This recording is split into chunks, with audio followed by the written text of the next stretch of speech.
So it's Saturday here in Washington, Custer, Washington, right on the Canadian-Washington border. And this is our typical Saturday. It's raining.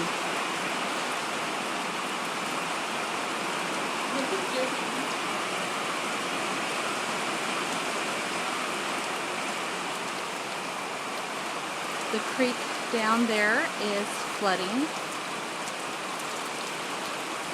And our pond, I'm going to step out in the rain for a second,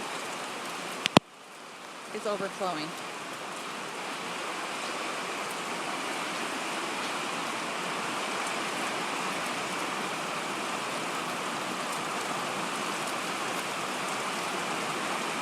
Lovely, huh? So we get to spend the day inside.